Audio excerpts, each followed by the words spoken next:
Fish Boxes, the Whisky Tasting Game.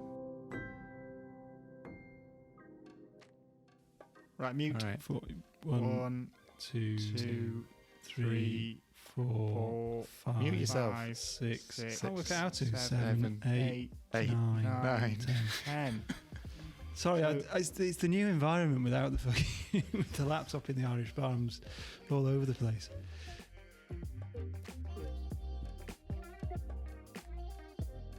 Hello and welcome to Damp Rocks and Fish Boxes, the Whisky Tasting Game. This is the podcast where, having struggled to decide what on offer whisky to buy at the supermarket, I invite my good friends to competitively taste it blind and see who does the best impression of being a whisky taster. I'm your host, Joe Lindley, and with me we have the series front runner, Ralph Connolly. Hello. And Nathy Connolly. Hello. Bringing up the rear very nicely there, Nathy. Thanks. So, the scores are 66.5 to Ralph, plays 64. So close, but slowly teasing out a little lead there. And I think we're just over halfway through the series. So time to pull your socks up, Nathy. I need to come back strong this week, don't I? You do. We need a big showing. Well, I've got a notepad with me this week, so I'm hoping that's going to aid my thinking and score. I just think it's a bit like rugby or cricket or something, these bloody massive scores. Maybe we need to bring in a world-beating scoring system for... Yeah, rationalise it a bit. Just keep it low. What's this, 66.5 to what? 64. You've got a 2.5 point lead, Ralph. Okay. That's simpler. The margins are fine in this game. The margins are fine. So, do you have your whiskey trivia for me? Certainly do. Go on then, Ralph. Well, in the absence of anything that was kind of interesting and pithy that would roll off the tongue, I went for some fairly low-hanging fruit, kind of after the fashion of Nathy's drivel or whatever he trotted out last week. So I'll go for it with, do you know what the most expensive bottle of whiskey ever sold is and how much it went for? Oh, I do not. I did watch an out-of-date whiskey documentary not so long ago, which had what was meant to be the most expensive bottle. Can't remember what it was, though. Nathan, you got anything on this? No, I kind of want to say something like a Japanese or a Taiwanese or something, like an old Yamazaki or something like that, but I honestly don't know. Hit us, Ralph. Well, to be honest, they all seem to be Scotch whiskies, and I didn't search for Scotch whiskies. Maybe, the Japanese would be interesting. Anyway, it was a Macallan Fine and Rare 60-year-old distilled in 1926. 60-year-old? Yeah, 60-year-old. Bloody hell. Went for $1.9 million in October 2019. Just for a little bonus, well, actually, no, I'll tell you what, I'll give you another one. This is a bit boring, but do you know what the most expensive whiskey sold in 2021 so far has been? Or what the most expensive whiskey available is? The amount I paid Jeff Bezos for this week's dram, I suspect it's that, but probably isn't. Go on. Again, another Macallan, 1946, 64-year-old, 460,000. Just another thing as well. Do you know what if you just type most expensive into Google, do you know what the top 3 things that come up are? No, go on. Most expensive car, most expensive Pokemon card, and most expensive house in the world. I can even give you further information on what those things are, because I did look at them. I was quite interested, but if you don't want to know that, I won't bother. How did work go today? No, this is in the bath, actually. Just a minute ago. That's why I was so long logging on. Been having a real old browse, haven't you? Was this your personalised Google results that comes up when you type in most expensive? That's a good question. I don't know. I had just reset my Google settings, so I don't know whether it's just the generic ones. Tell you what, I've just done it. I get car, house and Pokemon card, so... Buckingham Palace apparently is the most expensive house, but I mean, how do you quantify such things? Apparently it's worth £1 billion. That is a surprise. I would have thought there'd be other palaces that are better than... I've never been to Buckingham Palace, but I thought it was meant to be a bit dingy. Right. I think it's location though as well. Yeah, it's an expensive area, isn't it? But what's your facts, Nathy? Right, well, I have gone with famous whiskey drinkers this week. Whoa. Oh, yeah. Winston Churchill and Christopher Hitchens both drank whiskey pretty much every day. Most people know that. and it was the same make. What make was it? Ooh, Churchill. I reckon Churchill drank Grant's. And Hitchens drank Grant's as well. And Hitchens. Oh, maybe not Hitchens. Okay. Glenlivet. Glenlivet, interesting. You want to? I do actually know this because I've read the Wikipedia page for the brand in question. Johnny Walker. Yep, you're right. Johnny Walker. Well, Churchill was a Johnny Walker red man. Hitchens, Johnny Walker black man. Apparently, so he may as well be maybe Grant's then. Well, I mean, that's probably better. I've never had a Grant's. Yeah, Johnny Walker red's all right. It is nice, as we discussed on this podcast not long ago. Yeah, apparently Churchill used to start, because he drank a lot every day, but he used to start each day with a drink of Johnny Walker Red with a splash of water in it. And Roosevelt enjoyed getting pissed up with him. It would take what he called Winston hours, but it would take days to recover. So that with a big fuck off cigar as well? Yeah, probably. How did he live quite long as well? I think he was into his 80s, mate. Which is phenomenal when you think about it. Yeah, well, maybe if we keep going like we are, we'll live to our 80s. Yeah, but yeah. Just need to smoke more cigars. Very good. Like it. Which was the president, by the way? I missed it. Oh, FDR. Franklin Delano Roosevelt to you. Delano? Delano. Is it not Franklin Delano Roosevelt? Something like that. I'm so ignorant.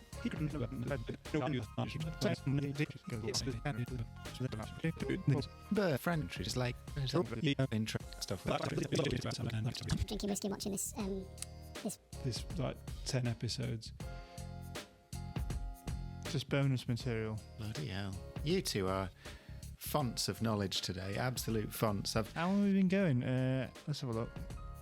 Well, we're 11 minutes in of our 20-minute podcast, so you better do this whiskey tasting quick.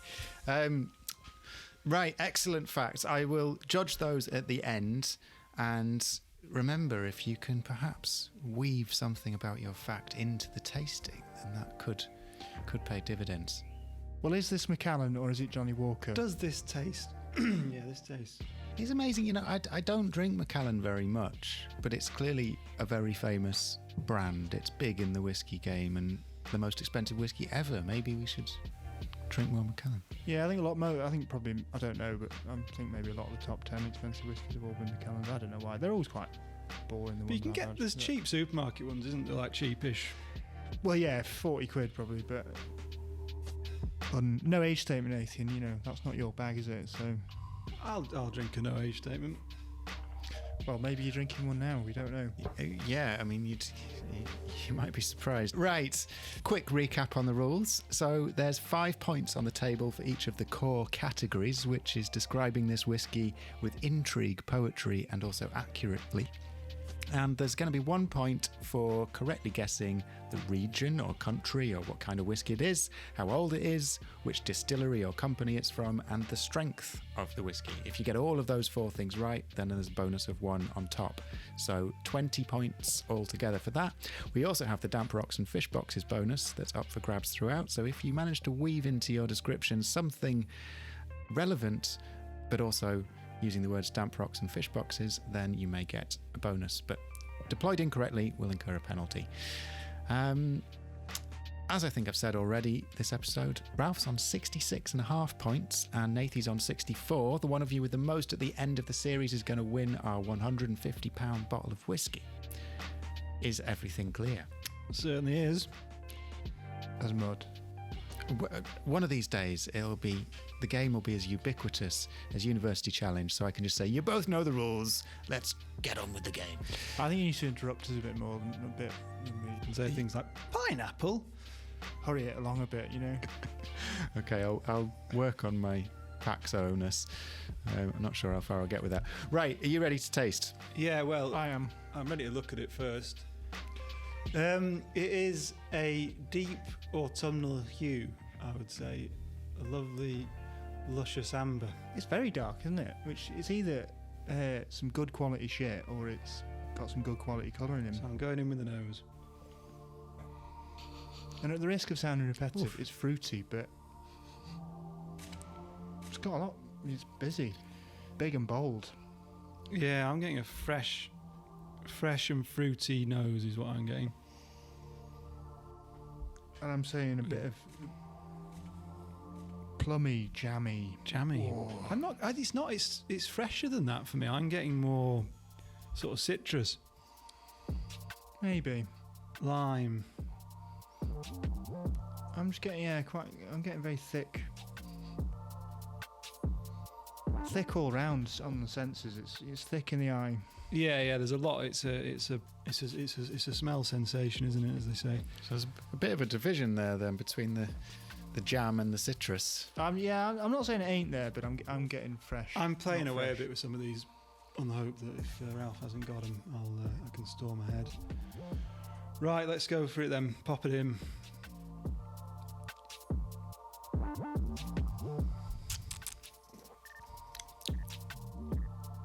Ooh, it's nice. That is nice. That is delicious. What the hell is it? That is the question. Are you getting any seaside there, Ralph? I would say this is not a damp rock or fish box. No, it's type got. dram. It's puddingy, isn't it? It's not a. Well, this is where I'm going with my plummy, jammy pudding. Mine's not, no key lime pie here. Creamy wood. I could say butter actually. Sort of butter and Buttered tea cake. maybe, yeah. I did get a bit of an oatmeal Spicy, yeah. cereal vibe. That could just be the malt. Interesting. And it's not. Is it? It's not a blend, is it? Or is it a blend? Well, there's a blend it reminds me of, which is a pretty cheap one. But surely we would have had that in Blend Week. What, the Tesco Special Reserve? No, it's better than that. But I'm not going to say what it is in case I want to put that down as what I think it is. Yeah, I'm saying this is definitely on the dessert. I would say there's possibly, if it was a single malt, there could be a bit of sherry influence. It's very malty. Bit of sherry influence, you say? Are you liking that? Is that touching your buttons? I'm really terrible at this. I'm just trying to keep track of who's saying what, because it's like week 6. It just flows over me. It's beautiful words, describing words. Noise. Yeah, we haven't busted out any poetry yet. So, now I've gone for it. I can't, as usual. What kind of finish are you getting, actually? We've gone through nose and palate. I found it pretty malty and like the more I was. I'm not sure it was a finish, more like just a reflection after having a good few swigs of it. Quite a short finish. It's very God. quite sweet, but balanced as well. It's nice. Yeah, it is short. I agree with that, Ralph. It's not like the Talisker that goes on and on. It's kind of short, but not in a bad way. It's sort of... Yeah, it's sort of. Yeah, it's thin but thick. Does that make sense?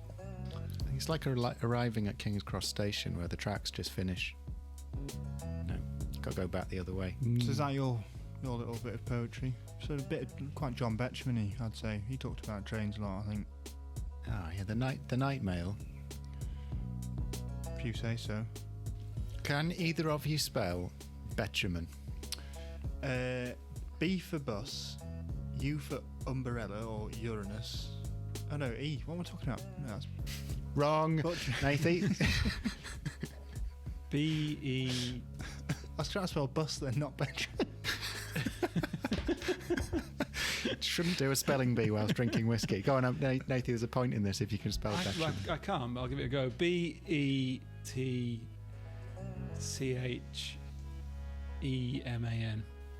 Can I have another go? For glory, that's wrong, Nathy, but for glory, Ralph, go on. B-E-T-J-E-M-A-N. Correct. That'll do. Very good. That's what I meant to spell before I got hooked on the bus. Right, back on this whiskey. I'm saying plums, jams, dark fruits. Interesting. Maybe, I'm not really getting that much spice to be honest, but it's definitely I'm getting a sort of the toffee and butter in there.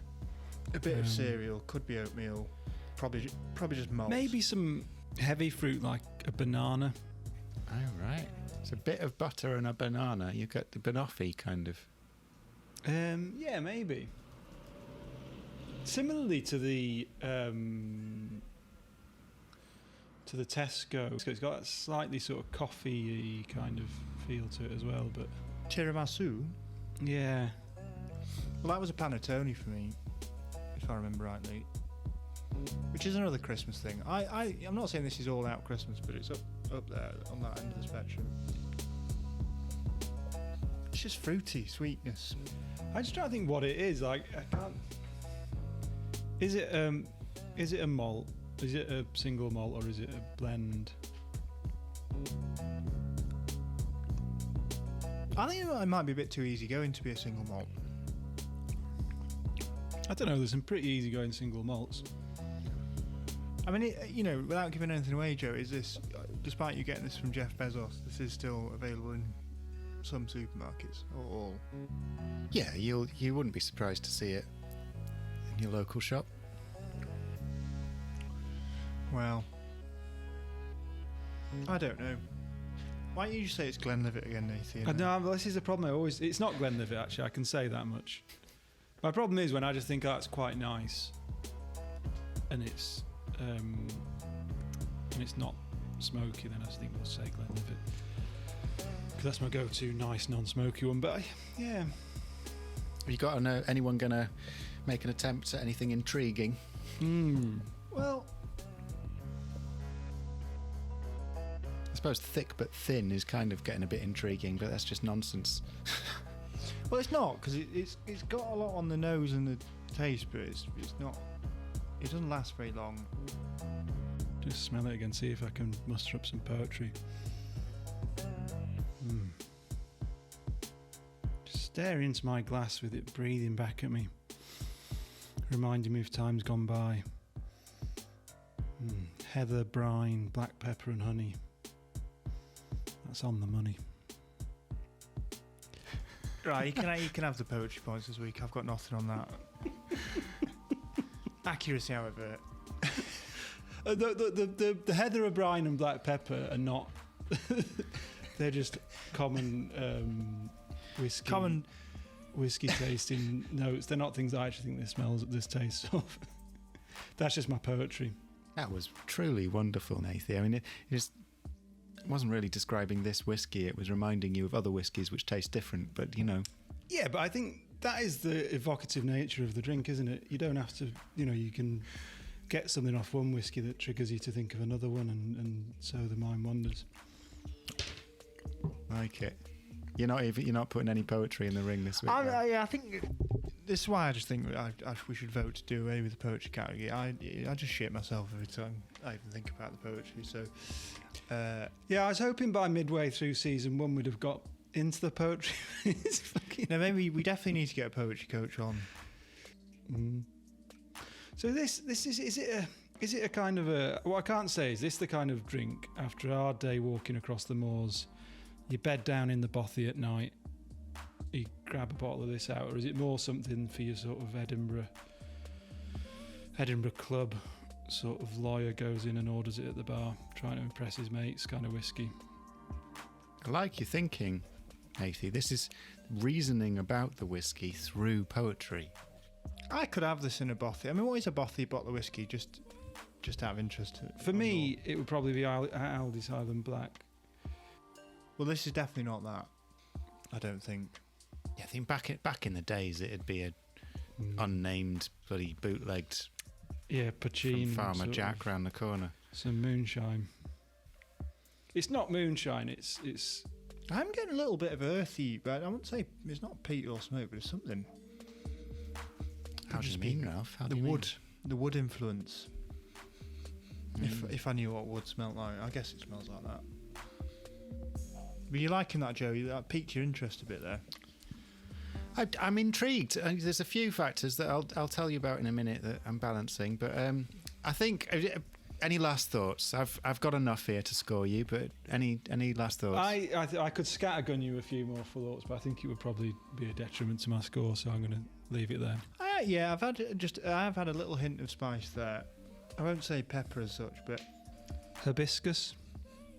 something, yeah. And I still haven't picked up my heather, by the way. I must go. I've not been running this last few weeks because the weather's been too nice. I've been out on my bike, so I will get some heather. Speaking of your bike, is there any chamois leather in this? Well, there is a. Yeah, I'm getting old. Ball sweats. Maybe that's just the power of suggestion. No, I'm not getting ball soup. I am getting like something you might apply to. So what's leather. Liniment or not liniment? What's that? No, not that. What's that lamb? Medicinal, more like, like a sort of an old library vibe. Smell of old pages. Tiger balm and leather on a book. Something like that. I'm buggered if I know what this is. No, I don't. I can't quite work it out. Well, look, it's time for you to guess. I know this is a bad time for me to introduce that when you just said, I can't figure out what this is, but you're going to have to figure out what you think it is.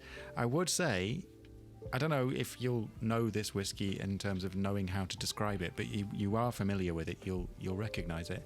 And in your description so far, you've touched upon not exclusively the way it describes itself, but quite a lot of it. So you're in with a shout. You're not going to tell us which bits we said. No, I'm not going to do that. Now, the more I sniff it, the more I'm starting to think. I mean, would pineapple be too far off the mark? This is the question, isn't it? Joe's being non-committal. I mean, because these things are all relative. I have to have it against something else, to think. If you have these things in isolation, maybe I should get a bit of Glenfiddich out just to see if that does anything for me. But that'll probably extend this ridiculous episode already, so I won't bother with that. But oh, go on, Ralph. We've been talking about this. You have a theory that Glenfiddich improves your ability to taste other whiskey, don't you? No, it not so much improves, but it's just an enabler. Go on, go get your Glenfiddich. It's hard to tell with these kind of Highlandy ones that don't have peat, because I'm not... Basically, I'd normally, out of choice, just buy one that's got at least a bit of smoke in there.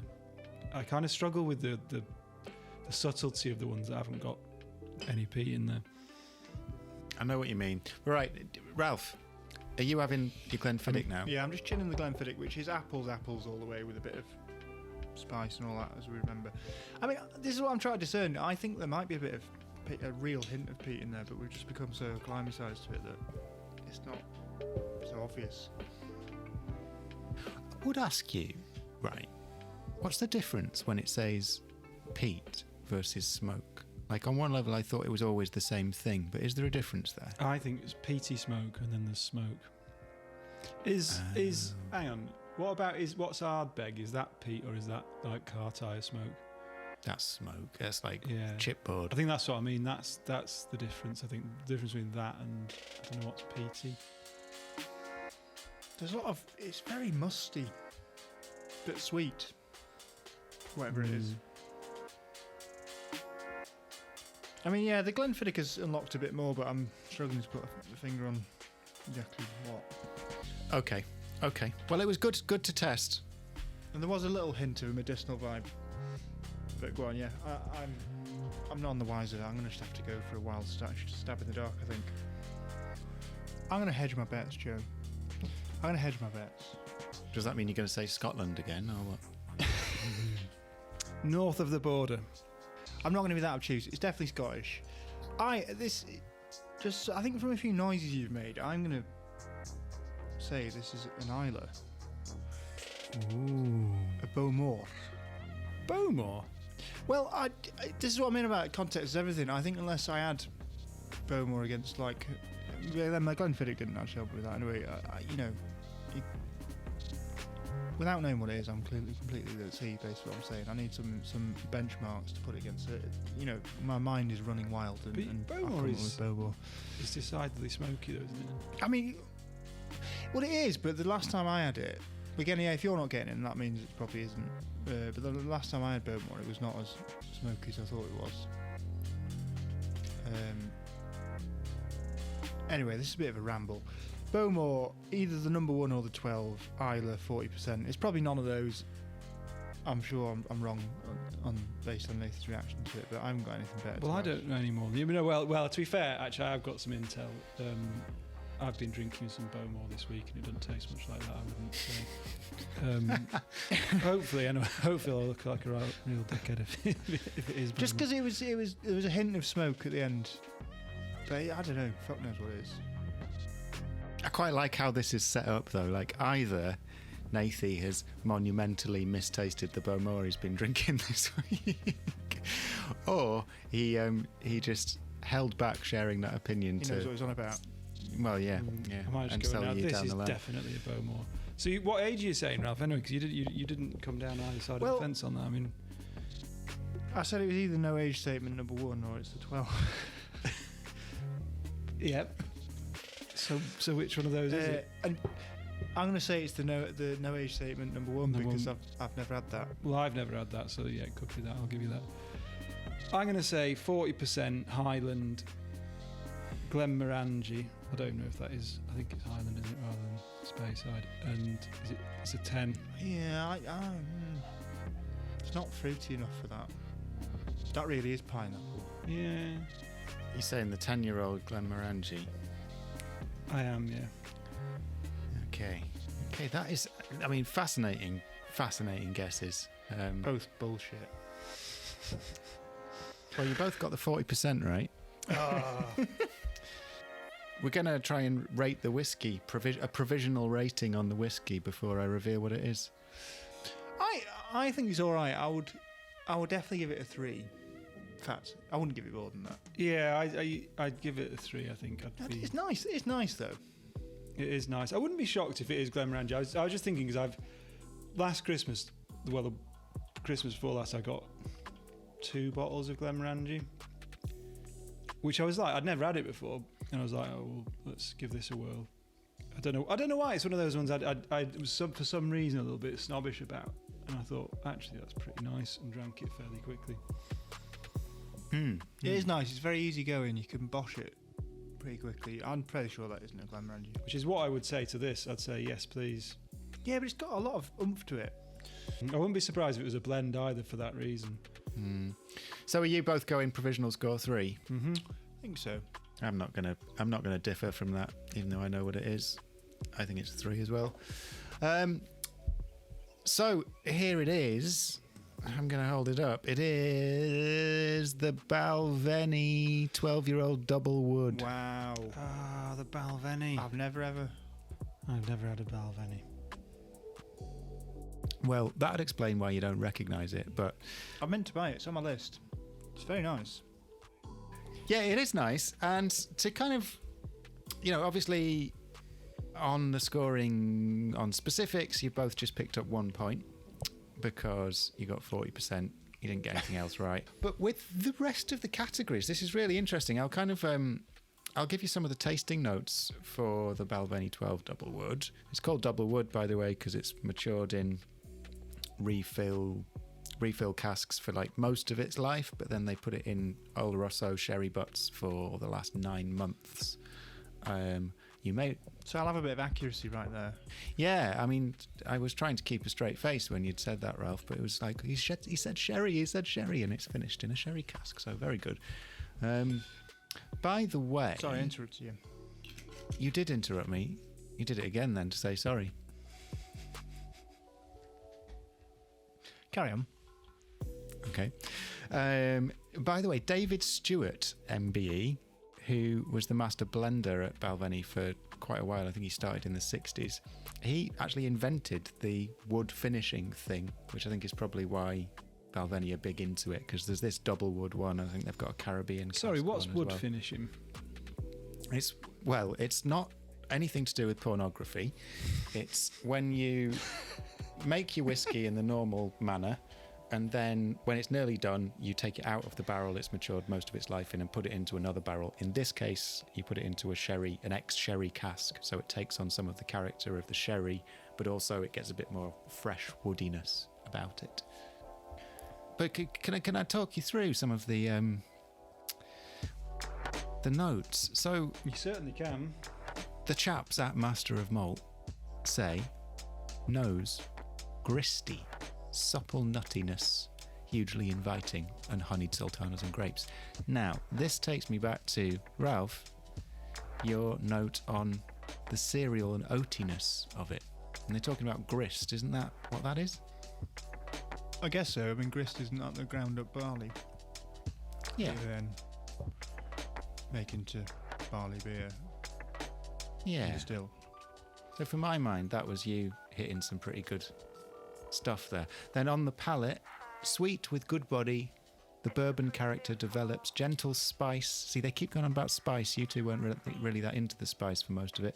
Gentle spice, hint of balancing peat lurking quietly in the substrata.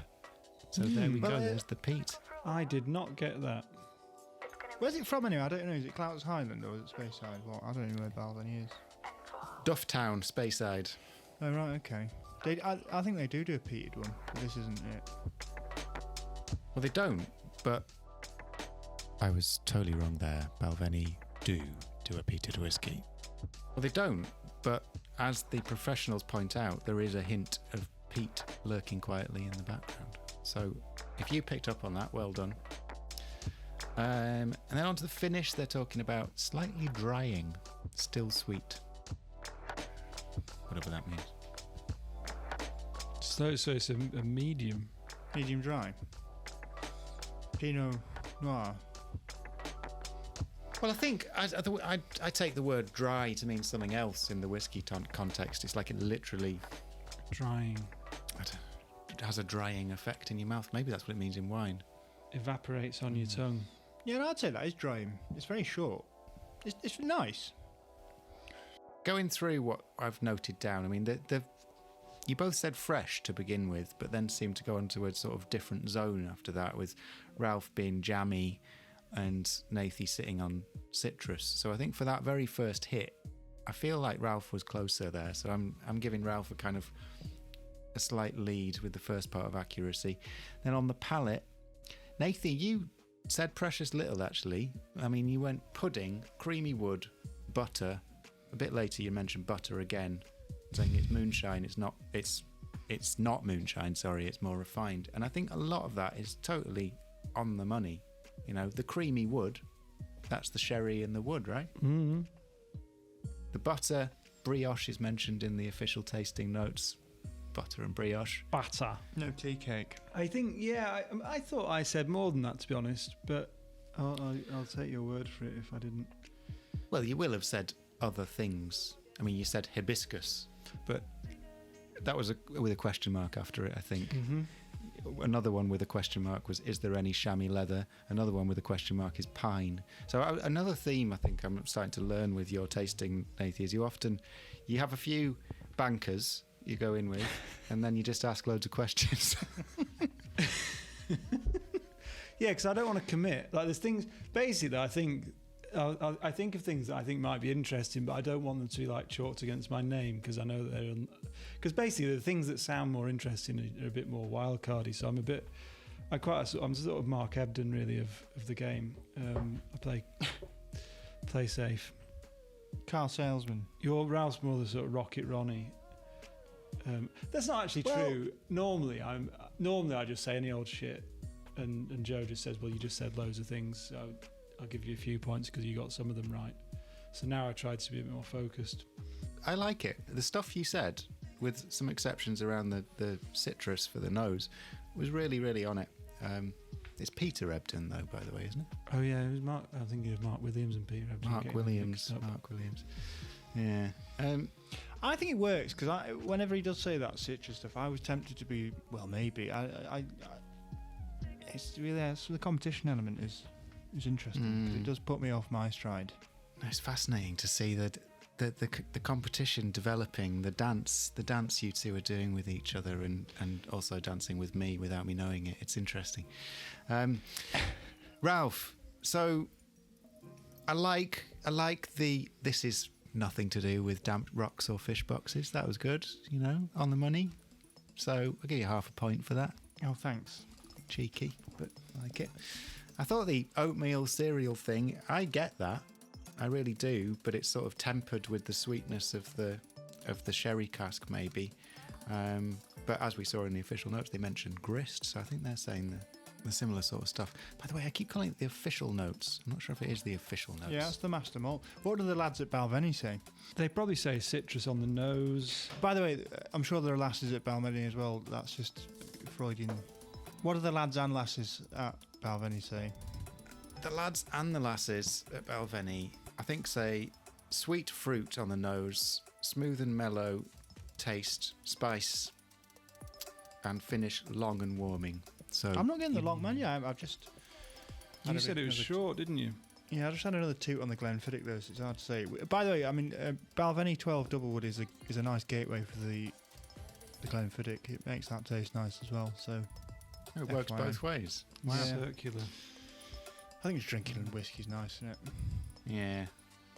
So anyway, Ralph, you had the not damp rocks or fish boxes, the oatmeal and cereal kind of thing. You said a bit of sherry influence. Bang. You said plums, dark fruits. The pros seem to highlight the same sort of stuff. You said wood influence. Bang.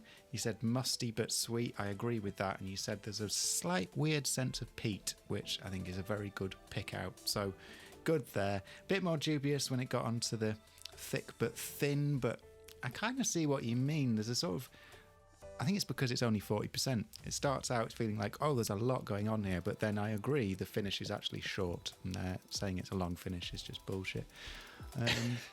So, accuracy. You both did very well. I think Ralph's pipping it. I'm going to give it 4 Ralph, 3 Nathy.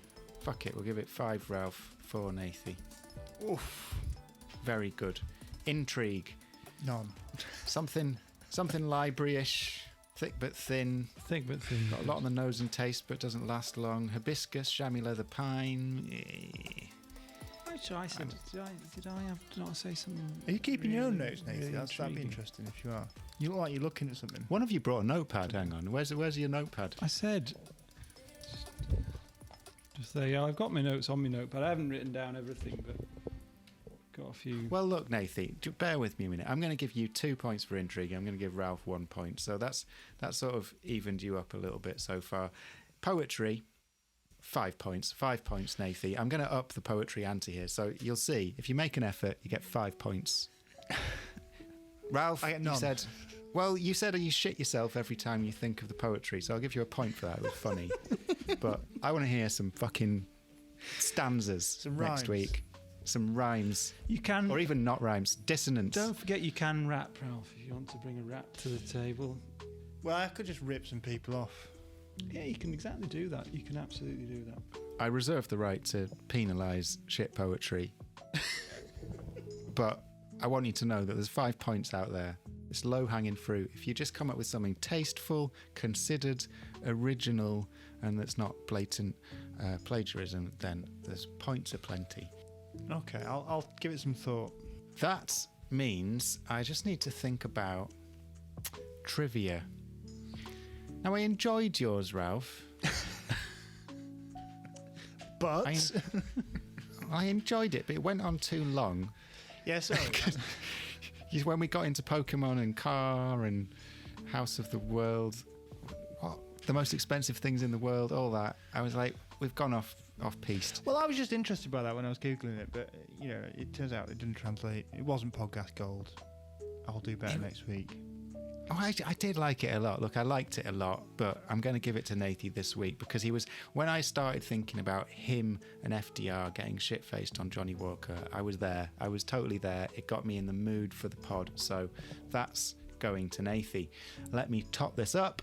Nathy, 1, 4, 5, 6, and then another 5. That's 11, and then 1 there. Nathy's got 12 points. Ralph has got 1, 1, 1. That's 3, and 5 is 8. 8. Surely not. Surely not. Pulls into the lead. That's just on the poetry then, isn't it? Well, I've really got up my game there. It is poetry and the trivia, which is googly things. Poetry and trivia, a strong accuracy round from both of you, obviously, but this week it was all about the poetry, funnily enough. Poetic justice, some might say. Yeah, I like where you're going with that, Nath. Some work to do. So I take it we're not going to change our score for this on Now We Know What It Is because we've never actually had it. Well, that's the interesting thing, isn't it? Because for me, I've never had it before, and I don't know what I think about Balvenie. So I thought it was nice. It was nice. I liked it. I'm not going to dash out and buy it, but I thought it was quite nice. yeah, how much, Joe? Not from Jeff Bezos. What the supermarket's saying? It always looked quite expensive. Yeah, it's not cheap. It's not cheap, really. Like, it's generally 40 quid-ish. Maybe a tiny bit under, maybe a tiny bit over. Amazon, I don't like when people say Amazon. I'm going to say Amazon. Amazon will do next day delivery for 8 quid for 5 centilitres. So that's 4 quid a shot. You could have bought a bottle for that. Wasn't far off the bottle, but I needed to get it to you guys quickly. But yeah, 40 quid. I mean, honestly, I think it's nice, but my personal perspective, and I've tried a few of these now, is... What, a few Balvenies or a few 5 centilitre miniatures? A few Balvenies. I mean, I've tried the Caribbean cask one, which isn't discernibly different. I think it maybe is a tiny bit stronger. It's a tiny bit even more of the wood character, but I think I prefer this one myself. But I wouldn't go out of my way to buy either of them, to be honest. I would invest that 40 quid on something else in the supermarket, and if there was something else in a bar, I'd probably go for that. Like I'd plumb for the Lafrague and smell like a chimney all night rather than get that. But 3's fair. You could pick up the classic Laddie right now in Tesco for 35 quid. Yeah, I saw that they started selling that. That's good news. Might get a bottle. I might get 5 of them when I win this. You're going to request that your winnings are invested in 5 of the same bottle. That's just greedy. Can you think of a good cryptic crossword clue for Balvenie? Bow. Doesn't flow off the tongue. For Bal, I'm getting dog backwards, which is Labrador. Very good. Ven, is that a diagram? It is. It's not really coming together. This and then IE. Well, we'll have to do the cryptic crossword clues offline. We should finish off with our standard caveats, and they are that we don't really know what we're on about when it comes to tasting whiskey or making a podcast, but we're trying our best and trying to have fun, and I hope you're having fun with us. And beyond that, try not to drink too much, or at least drink responsibly. Alcoholism and mental health issues are really real. We get that. We're trying our best to look after ourselves.